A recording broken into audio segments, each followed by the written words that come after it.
আমন্ত্রণ জানাচ্ছি সবাইকে ফ্রাইডে প্লাসে। কেমন আছেন আপনারা? আশা করি ভালো আছেন। আজকের ফ্রাইডে প্লাস শুরু করব একটু ভিন্ন কথা দিয়ে। গতকাল একটা সিরিয়াস কার অ্যাক্সিডেন্টের সম্মুখীন হয়েছিলাম আমি এবং আমার পরিবার, এবং তখন মনে হলো যে মানুষের জীবন কত অল্পে পাল্টে যেতে পারে। এক মুহূর্তে আপনার জীবন, আপনার পরিবার সব কিছু তছনছ হয়ে যেতে পারে। আবার সেই মুহূর্তটি এতই মূল্যবান যে আপনি নিজের জীবনকে অন্যভাবে উপলব্ধি করতে পারেন। এবং কালকে সেই উপলব্ধিটা হবার পর থেকে মনে হলো যে আমরা কত ক্ষুদ্র জিনিস নিয়ে ঝগড়াঝাটি, মারামারি, কাটাকাটি করে থাকি, কিন্তু মানুষের জীবন এতই ছোট যে সেটাকে সম্পূর্ণ উপভোগ করবার দায়িত্ব কিন্তু আমাদের নিজেদের। এই উপলব্ধি হবার সাথে সাথে মাফ করবেন, আমি কিছুটা অসুস্থ। এই উপলব্ধি হবার সাথে সাথে আরেকটা উপলব্ধি আমার মনকে ভীষণভাবে নাড়া দিয়েছে। সেটা হচ্ছে আমার বন্ধু বান্ধব এবং সহকর্মীরা যে আমাকে কত ভালোবাসে, আপনারাও সেই ভালোবাসার অংশীদার, তাতে আমার কোনো সন্দেহ নেই। এবং আপনাদের ভালোবাসা এবং আপনাদের দোয়াতেই কালকে এত বড় বিপদ থেকে আমি এবং আমার পরিবার বেঁচে গেছি। সেজন্য আমি সবার কাছে, বিশেষ করে আমার বন্ধু বান্ধব এবং বাংলা টিভির সহকর্মীদের কাছে আন্তরিকভাবে কৃতজ্ঞ। এবং আরও একটি মানুষের কাছে আমি আন্তরিকভাবে কৃতজ্ঞ, তিনি হচ্ছেন বাতের আহমেদুসামাদ এবং তার পরিবার। কালকে সামাদ ভাই অ্যাক্সিডেন্টটা হয়েছিল বাতে, এবং সামাদ ভাই এবং তার পরিবার আমার এবং আমার পরিবারের পাশে এত কাছাকাছি দাঁড়িয়েছেন যে আমি তার কাছে আন্তরিকভাবে কৃতজ্ঞ। আপনারা যারা সামাদ ভাইকে চেনেন না, তিনি বাতে থাকেন এবং একজন বিরাট বড় মাপের ব্যবসায়ী। কিন্তু যারা তাকে খুব কাছ থেকে চেনেন, মাফ করবেন, যারা তাকে খুব কাছ থেকে চেনেন তারা জানেন যে শুধু বড় মাপের ব্যবসায়ী তিনি নন, বড় মাপের মনের একজন মানুষ তিনি, এবং সেটা তিনি আবার প্রমাণ করেছেন। সুতরাং আমার সশ্রদ্ধ শ্রদ্ধা সামাদ ভাই এবং তার পরিবারের প্রতি, এবং সেই সঙ্গে আপনাদের দোয়া এবং ভালোবাসা আমার সাথে ছিল বলেই আমি বড় বিপদ থেকে বেঁচে গেছি। যাই হোক, অনেক কথা বলে ফেললাম। আজকের অনুষ্ঠানের বিষয় নিয়ে এখন কথা বলি। আজকের অনুষ্ঠানের বিষয়টি হচ্ছে ব্রিটিশ ফিউশন ফুড ফেস্টিভ্যাল। তৃতীয়বারের মতো অনুষ্ঠিত হতে যাচ্ছে এই ব্রিটিশ ফুড ফিউশন ফেস্টিভ্যাল, এবং সেটা আয়োজন করছে কারি লাইফ। আপনারা যারা কারি লাইফ পত্রিকার সঙ্গে পরিচিত নন, এই গ্লসি ম্যাগাজিনটি ইতিমধ্যেই জনপ্রিয়তার শীর্ষে বলা যেতে পারে। 7/7 এবং 9/11-এর পরে ব্রিটেনের ট্যুরিজম এবং কারি ব্যবসা যখন চরম ক্ষতিগ্রস্ত হতে যাচ্ছে বলে আমরা আশঙ্কা করছি, সে সময় ব্রিটিশ কারি ব্যবসায় এই ফুড ফেস্টিভ্যাল নিঃসন্দেহে একটি নতুন মাত্রা যোগ করবে বলে আমাদের বিশ্বাস। এবং যেহেতু এটি একটি নতুন ধরনের উদ্যোগ, এবং সবসময় বাংলা টিভি নতুন উদ্যোগকে, আপনারা জানেন, আমরা আহ্বান জানাই, আমরা সেটাকে অ্যাপ্রিসিয়েট করি, এবং তারই হাত ধরে আমাদের আজকের এই আয়োজন। আমরা জানতে চাইব এই ফুড ফিউশন ফেস্টিভ্যাল সম্পর্কে তাদের উদ্যোক্তাদের কাছ থেকে। আসুন আমার গেস্টদের সঙ্গে পরিচয় করিয়ে দিচ্ছি। আমার বাঁ পাশে রয়েছেন নাহাস পাশা, তিনি বিশিষ্ট সাংবাদিক এবং কারি লাইফ ম্যাগাজিনের প্রধান সম্পাদক। তার পাশে রয়েছেন অলি খান, ব্রিটিশ ইন্ডিয়ান খাবারের, বিলেতে ইন্ডিয়ান খাবারের আকাশ ছোঁয়া এই যে সাফল্য, তার পেছনে অলি খানেরও অবদান রয়েছে, সেটা কিন্তু নিঃসন্দেহে বলা যেতে পারে। পেশা জীবনের শুরুতে তিনি একজন কিচেন পোর্টারের কাজ নিয়েছিলেন, তবে নিজের চেষ্টা, অধ্যাবসায় এবং সাফল্য পেতেই হবে এই দৃঢ় অঙ্গীকার থেকে এই তরুণ আজকে সাফল্যের শিখরে পৌঁছে গেছেন বলা যেতে পারে। স্টিভেনেজের বাসিন্দারা তাকে কারি কিং হিসেবেই বেশি পরিচিত করে বলে মনে করেন। আমার ডান পাশে রয়েছেন শামসুল ইসলাম, তিনি একজন food hygiene specialist, Oxfordshire district কাউন্সিলের পাবলিক প্রোটেকশন ম্যানেজার। তিনি দায়িত্ব রয়েছেন ফুড হাইজিন এবং হেলথ সেফটি এই দুটি বিভাগের, এবং তার কাছ থেকে আমরা আজকে ফুড হাইজিন সম্পর্কে বিশেষভাবে জানতে চাইব, এবং এই ফুড হাইজিন এবং হেলথ সেফটির ব্যাপারে আমাদের ইন্ডিয়ান রেস্টুরেন্টগুলো পিছিয়ে কেন আছে সে ব্যাপারেও তার কাছে প্রশ্ন তুলে ধরব। সবশেষে রয়েছেন পাশা খন্দকার, তিনি কেটার্স অ্যাসোসিয়েশনের সিনিয়র ভাইস প্রেসিডেন্ট। আপনাদের চারজনকেই ধন্যবাদ আমাদেরকে সময় দেওয়ার জন্য। নাজ ভাই, আমি আপনাকে দিয়ে শুরু করতে চাই।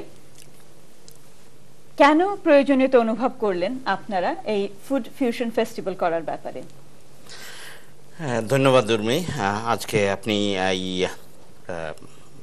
অসুস্থ অবস্থায় আমাদের নিয়ে এই অনুষ্ঠানটা করতেছেন। একটা বিপর্যয়ের পরেও আপনি আপনার যে কমিটমেন্ট রক্ষা করেছেন আপনি। আমরা এই ব্রিটিশ ফিউশন ফুড ফেস্টিভ্যাল, এটা তৃতীয় ব্রিটিশ ফিউশন ফুড ফেস্টিভ্যাল। 2002 সালে আমরা প্রথম ফুড ফেস্টিভ্যালটা করি ঢাকা শেরাটন হোটেলে। প্রথম কথা হলো, আমাদের এইখানে প্রায় 10,000 বা অনেকে বলেন এর চেয়েও বেশি রেস্টুরেন্ট এবং টেকওয়ে আছে, বেশিরভাগই বাংলাদেশি মালিকানা এবং বাংলাদেশিদের দ্বারা পরিচালিত। ব্যবসায়ীরা বিভিন্ন ব্যবসা মানে রেস্টুরেন্ট ব্যবসায় অনেক সাফল্য অর্জন করেছেন। এই সাফল্যের পিছনে কিন্তু যারা ভালো শেফ, এবং এই শেফদের বিভিন্নভাবে বিভিন্নজন স্বীকৃতি দেয়। আমাদের দেশে প্রথমত আমাদের এই আইডিয়াটা আসে আমাদের দেশে, বাংলাদেশে এইখানে যারা রেস্টুরেন্টে কাজ করে তাদের নিয়ে একটা নেতিবাচক ধারণা অনেকেরই আছে। আমরা জানি এদের যে সাফল্য, এরা যে এইখানকার যারা শেফ, কোনো অংশী ওরা বড় বড় হোটেল বা বড় বড় 5 স্টার হোটেল বলেন, 4 স্টার হোটেল বলেন, ওদের শেফ থেকে ওইসব শেফ থেকে তাদের দক্ষতা কোনো অংশই কম নয়।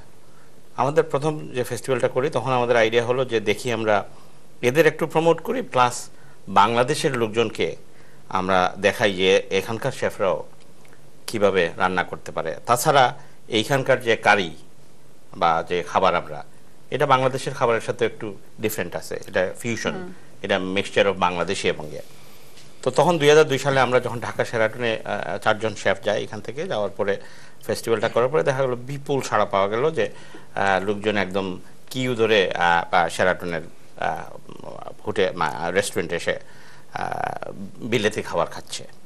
তারপরে গত বছর আমরা করলাম, গত বছরও খুব 4 জন শেফ ইংল্যান্ডের বিভিন্ন জায়গা থেকে আমরা নিয়ে গেলাম। তারা এক সপ্তাহব্যাপী অলি খান ছিলেন গত ফেস্টিভ্যালেও। এইবারও শেরাটন আমাদেরকে তাড়া দিতে থাকলো, আপনারা ফেস্টিভ্যাল করেন। তো এইবারের ফেস্টিভ্যালের আমরা অবশ্য এক জায়গায় করতেছি না, ঢাকা এবং কলকাতায়। ধন্যবাদ। অলি খান, আপনার কাছে আসছি। তার আগে আমি দর্শকদেরকে মনে করে দিচ্ছি, আপনারা আমাদের স্ক্রিনে স্টুডিওতে টেলিফোন করবার নাম্বার দেখতে পাচ্ছেন। আজকে যে 4 জন প্যানেলে রয়েছেন তাদের কাছে আপনাদের যা প্রশ্ন, সেটা যে শুধু ফুড ফিউশন ফেস্টিভ্যাল সম্পর্কে হতে হবে এমন কোনো কথা নয়। আজকে কেটারিং ইন্ডাস্ট্রির 4 জন দক্ষ কারিগর এখানে রয়েছেন, সুতরাং আপনাদের প্রশ্ন তাদের কাছে ছুড়ে দিন, এই সুযোগ হেলায় হারাবেন না। অলি খান, আপনার কাছে জানতে চাইছি, আপনি কিচেন পোর্টার হিসেবে জীবন শুরু করেছিলেন, আজকে আপনি কেটারিং, আমরা যদি ধাপটা চিন্তা করি, আপনি একজন এখন প্রতিষ্ঠিত শেফ, সুতরাং আপনি শেষ ধাপে পৌঁছে গেছেন।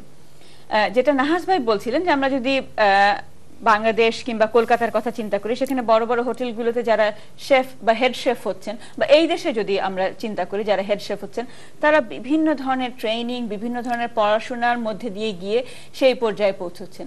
ওয়ারাজ আপনাদের ইন্ডিয়ান রেস্টুরেন্টগুলোতে আমরা যেটা দেখি যে ল্যাকিং, আমি মনে করি যে ওই ধরনের কোনো ট্রেনিং এর ব্যবস্থা করা হয় না, নিজের প্রচেষ্টা আপনারা যে যত দূর যেতে পারেন। তো এই ল্যাকিংটাকে আপনি কিভাবে দেখছেন? আপনি কি মনে করেন যে আপনি ওই ধরনের ট্রেনিং কিংবা ওই ধরনের সহযোগিতা পেলে আরো উচ্চতর পর্যায়ে যেতে পারতেন? হ্যাঁ, ধন্যবাদ মজার আপনার এই প্রশ্নের জন্য। খুব সুন্দর একটা প্রশ্ন করেছেন আপনি। আসলে এটা আমাদের ল্যাকিংয়েরই ব্যাপার, কারণ আমরা কোনো কেটারিং কোনো ধরনের একটা মানে নাই, এই যে এটা ইন্ডাস্ট্রি নাই যে মানে কেটারিং একটা মানে করার মতো, ওই যে আমাদের ট্রেনিং দেওয়ার জন্য কোনো একটা আমাদের ইয়ের মধ্যে কম, এখন আস্তে আস্তে হচ্ছে কিন্তু কম। তো আমরা এগুলো কিন্তু সুযোগ পাই নাই, আমরা নিজেই আমরা তৈরি হতে হয়েছে। আমাদেরকে অনেক কষ্ট করে আমরা যখন কাজ শুরু করি, তখন আস্তে আস্তে আছে না কোথাও আছে না দেখা শিখ আমরা দেখে দেখে শিখেছি অনেক কিছু। এই শেখার পরে আমরা এখন এসেছি, এই পর্যায়ে এসেছি, কিন্তু শেখার কখনো শেষ হয় না, আবার অনেক কিছু শেখার রয়েছে। কিন্তু দেখে দেখে শেখা, তার মানে হচ্ছে যে আপনি বা আপনাদের মতন যারা শেফরা, তারা ফুড হাইজিন কিংবা ফুড সেনসিটিভিটি কিংবা কত ক্যালোরি আছে কোনটাতে, সে আজকালকার তরুণ সমাজ আমরা যেখানে এবং সবাই আমরা দেখতে পাচ্ছি যে আজকাল সবাই ফুড খাওয়ার ব্যাপারে খুব কনসিয়াস, কত ক্যালোরি খাচ্ছি, কি খাচ্ছি, এটা আমার স্বাস্থ্যের জন্য কতটা ক্ষতিকর কিংবা পজিটিভ, আমি খেতে পারবো কিনা ইত্যাদি ব্যাপারে আমরা অনেক বেশি সচেতন, যেটা আগে মানুষ অনেক কম সচেতন ছিল। সুতরাং আপনি কি মনে করছেন যে প্রাতিষ্ঠানিক শিক্ষা না থাকার ফলে এটা হ্যাম্পার হচ্ছে আপনাদের? জি হচ্ছে। এগুলা আমাদের যদি ইয়েটা কেটারিং স্কুলগুলো থাকতো, যদি আমরা যদি প্রপারভাবে এগুলা স্কুলে গিয়ে শিক্ষা নিয়ে যদি যেতাম, তাহলে আমরা এখন অনেক অ্যাডভান্স হতে পারতাম আরো উপরে। ধন্যবাদ। যাচ্ছি আপনার কাছে পাশা খন্দকার, কেটার্স অ্যাসোসিয়েশন কি করছে কেটার্স অ্যাসোসিয়েশনের ব্যাপারে? কারণ আপনি শুনলেন শেফ অলি খান বলছেন যে তারা আরো অনেক দূর এগিয়ে যেতে পারতো। আমরা কেটার্স অ্যাসোসিয়েশনের কাছ থেকে বরাবরই শুনি, আমরা চেষ্টা করছি, আর কতদিন আপনারা চেষ্টা করবেন? থ্যাংক ইউ, ধন্যবাদ আপনাকে, ভেরি পজিটিভ একটা কোয়েশ্চেন করছেন। ব্যাপার হচ্ছে সময়ের সাথে তাল মিলিয়ে হয়তো ক্যাটারিং অ্যাসোসিয়েশন এগিয়ে যেতে পারছে না। আমাদের ব্যর্থতা আমরা সবসময় স্বীকার করি, কারণ ব্যর্থতা না স্বীকার করলে সামনের দিকে যেতে পারবো না।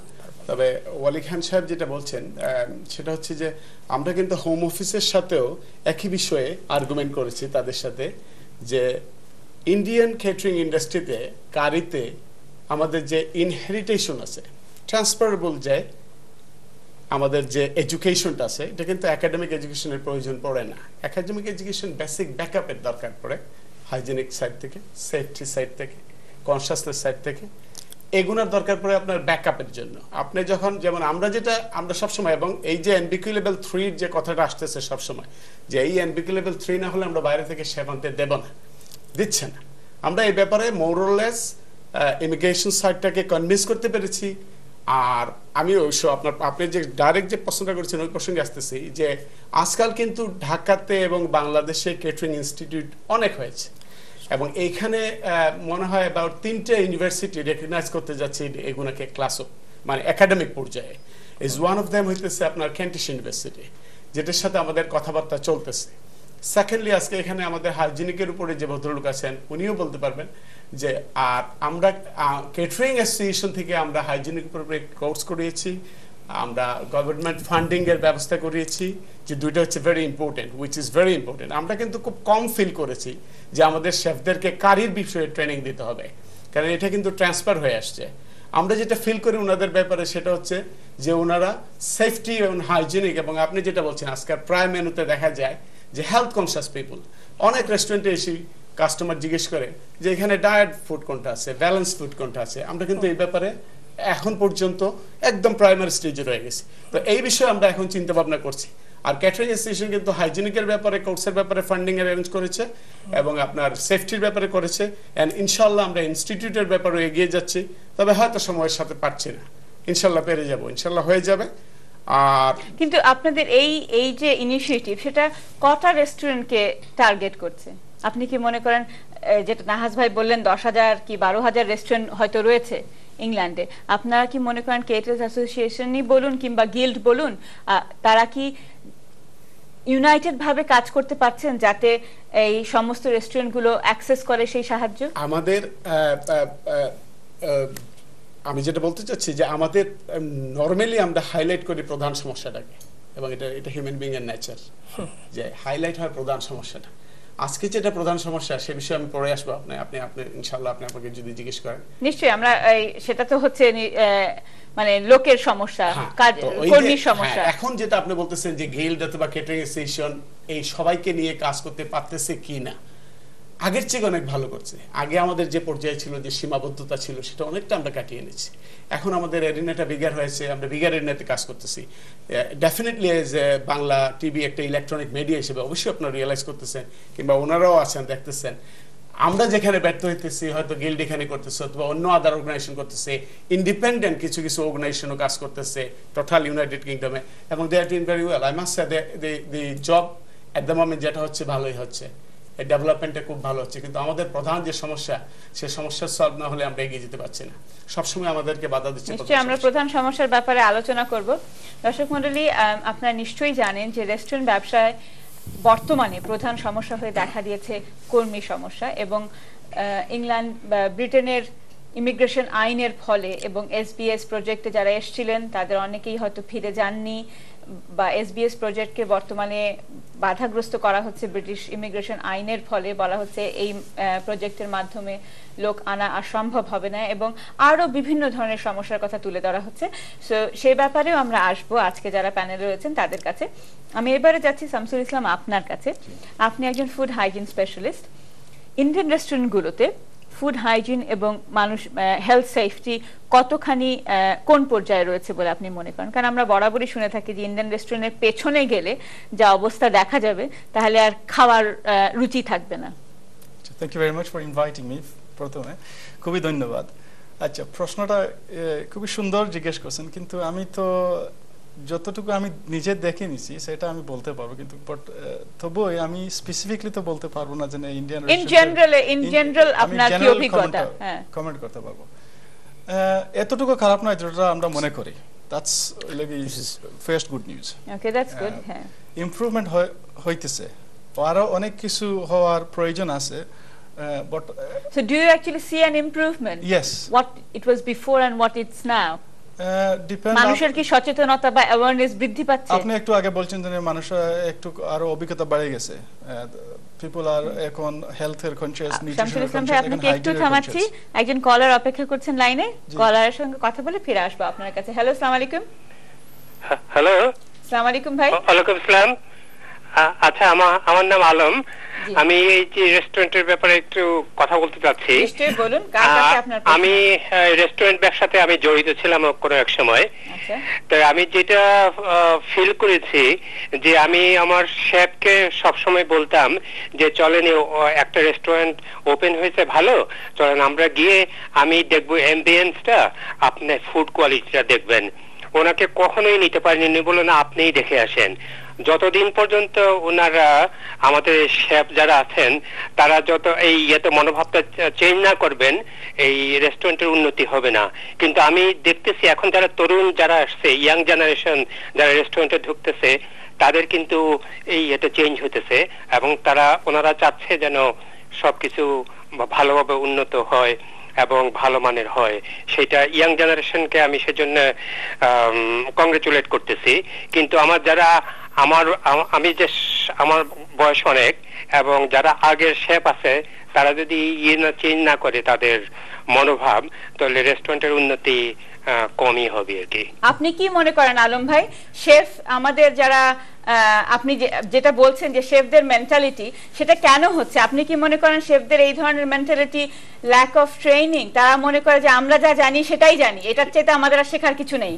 হ্যাঁ, সেটাই বোধহয় হয়তো ওনারা হয়তো একটু হেজিটেন্ট ফিল করেন যে কোনো ট্রেনিং এ গেলে হয়তো অনেক কিছু জিজ্ঞেস করবে, আমরা পারবো কি পারবো না, সুতরাং আমরা যেটা জানি সেটাই ঠিক আছে।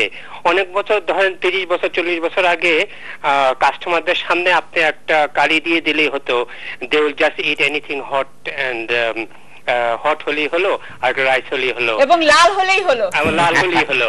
কিন্তু আজকালকার কাস্টমাররা সবকিছুই জানে, ভালো কারি কোনটা, এবং আপনি কিছুক্ষণ আগে যেটা বললেন তারা হেলথ কনসিয়াস, কোনটাতে কত ক্যালোরি আছে, এগুলো অনেক কিছু জিজ্ঞেস করবে। সুতরাং এগুলো জানার জন্য ট্রেনিং এর প্রয়োজন আছে। এবং যারা ইয়াং জেনারেশন আছে আমার সাথে, যারা আমার রেস্টুরেন্টে যারা কাজ করেছিলেন, তাদের মধ্যে 2-1 জন ইয়াং জেনারেশন তাদের নিজস্ব রেস্টুরেন্ট করেছে, এবং তাদেরকে আমি কংগ্রেচুলেট করতেছি যে তারা সুন্দরভাবে রেস্টুরেন্ট করতেছে এবং উন্নত মানের হিসেবে। কিন্তু আমার একটা দুঃখ থাকলো যে আমার রেস্টুরেন্টে আমার পার্টনার ছিলেন শেফ, ওনাকে আমি কোনোদিন কোনো রেস্টুরেন্টে, ভালো রেস্টুরেন্টে নিতে পারিনি, এবং সেটি আমার দুঃখ থেকে যাবে। ধন্যবাদ আলম ভাই টেলিফোন করবার জন্য। আমার প্যানেলে আজকে যারা আছে তারা নিশ্চয়ই আপনার কথা শুনেছেন এবং নিশ্চয়ই তারা কমেন্ট করবেন। I think he is absolutely right. এই জিনিসটা যেটা অবশ্যই এটা পরিবর্তন হচ্ছে। আগে 30 বছর আগে যেটা আজকে আমাদের যারা আমরা বাঙালি যারা আছি, রেস্টুরেন্টে কাজ করি বা রেস্টুরেন্টের বাইরেই থাকি, আজকে বাঙালিরা কিন্তু অনেকেই ইট আউট করে বিভিন্ন জায়গায় বিভিন্ন, এবং আপনি ইংল্যান্ডের সাধারণত যে কোনো রেস্টুরেন্টে, যে কোনো ইন্ডিয়ান রেস্টুরেন্টে যান, খাবার খেতে পারবেন। একজন বাঙালি হিসাবে আপনার টেস্টের খাবার এখন তৈরি করা হয়।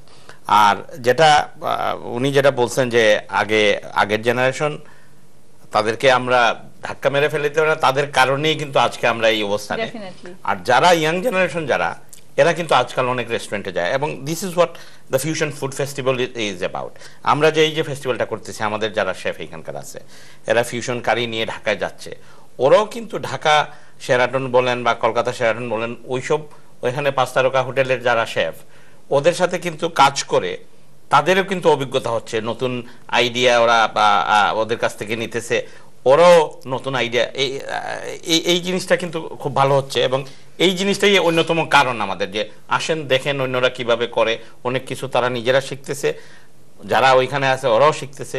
এই যে আমাদের যেমন শামসুল ইসলাম, উনি যাচ্ছেন এইবার, গতবার উনি ঢাকা শেরাটনে গত 2টা ফেস্টিভ্যালে ওয়ার্কশপ রান করেছেন শেফদের নিয়ে, বা শেরাটনের কিচেনে যারা স্টাফ যারা কাজ করে তাদেরকে হাইজিন সম্পর্কে, যদিও ওরা 5 স্টার হোটেল হলো, ওরা অভিজ্ঞ এবং একটা স্ট্যান্ডার্ডের, তারপরেও অনেক কিছু শেখার আছে সব সময়। আর ইউরোপিয়ান ইউনিয়নে যে পরিবর্তনটা আসতেছে, এর কারণেও কিন্তু আমাদের রেস্টুরেন্ট, একটু আগে যেটা আপনি বলছিলেন যে কিচেনে যাওয়া যায় না, আমাদের রেস্টুরেন্টের কিচেনে যাওয়া যায় না, এটা মেবি 30 ইয়ার্স এগো এরকম ছিল, কিন্তু এখনকার কিচেনগুলা নট নেসেসারিলি যে আমাদের শেফরা তারা পরিষ্কার করে না, তাদের পরিষ্কার করতেই হয়, কারণ রুলস এন্ড রেগুলেশন এত strict, they have to do it, otherwise restaurant would be shut down.